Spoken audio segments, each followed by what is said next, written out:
உடனே சினிமாவிலேருந்து ஒருத்தர் அரசியலுக்கு வந்துடக்கூடாது. உடனே கட்சி கட்டிட்டு அப்படியே ஏதோ ஒரு பெரிய குற்றம் பண்ண குற்றவாளி மாதிரி ஆளுக்காளு பேசுறது. இதே புரட்சி தலைவர் வந்தார், யாராச்சும் பேசினாங்களா? அவரையும் பேசினாங்க, பின்னாடி இருந்து விமர்சனம் பண்ணாங்க. எந்த ஒரு நடிகர், இப்போ விஜய் சார் எடுத்துங்க, ஒரு கட்சி ஆரம்பிச்சிருக்காரு. எப்பா கண்டென்ட் கேட்டியே, மிக சிறப்பான ஒரு துவக்கத்தை கொடுத்திருக்கிறார். அது நம்ம திரைத்துறையிலிருந்து வந்திருக்கிறாரு விஜய் அவர்கள். அவர்களை பாராட்டிட்டு போறதுல என்ன தப்பு இருக்கு? அதை ஒரு பெரிய பேச்சு பொருளாக்கி அவர் இன்னும் அரசியல் பண்ணவே ஆரம்பிக்கல. முதல் மேடையில் பேசியிருக்காரு, இரண்டாவது மேடையில் பேசியிருக்காரு. அடுத்தது அரசியலுடைய நகர்வுகளை எப்படி கொண்டு போக போறாருன்னு யாருக்கும் தெரியாது.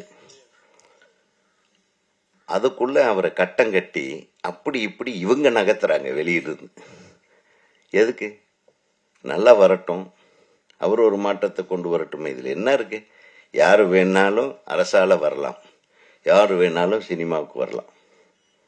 எங்களுக்கு சினிமாவும் அரசியலும் ஒன்று தான். கரெக்டா? பேரறிஞர் அண்ணா திரைப்படத்துக்கு வசனம் எழுதியார். கலைஞர் அவர்கள் திரைப்படத்துறையிலே வசனம் எழுதினார், தயாரிப்பாளராக இருந்தார். புரட்சி தலைவர் உங்களுக்கு தெரியவே தெரியாது, சினிமா உலகையே ஆண்டவர். புரட்சி தலைவி அம்மா அவர்கள் சினிமா.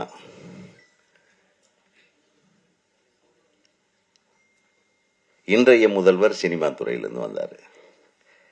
இன்றைய துணை முதல்வர் சினிமா துறையில் இருக்காரு. ஸோ சினிமா துறையிலிருந்து தாங்க நம்ம தமிழ்நாட்டுக்கு முதல்வர்கள் உருவாகிறார்கள். இதில் எந்த விதத்திலையும் சந்தேகம் இல்லை. வரட்டுமே, உருவாகட்டுமே.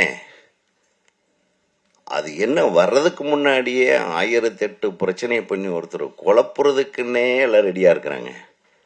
எப்படி ஒரு சினிமா ரிலீஸ் ஆகி ஃபர்ஸ்ட் ஷோவிலேயே எல்லாத்தையும் குழப்புறாங்களே, அந்த மாதிரி இதையும் குழப்ப நினைக்காதீங்க.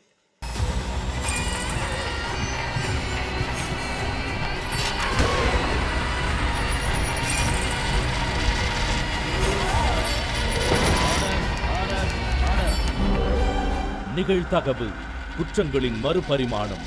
நாள்தோறும் இரவு 10 மணிக்கு இணைந்திருங்கள் நமது நியூஸ் தமிழ் தொலைக்காட்சியோடு.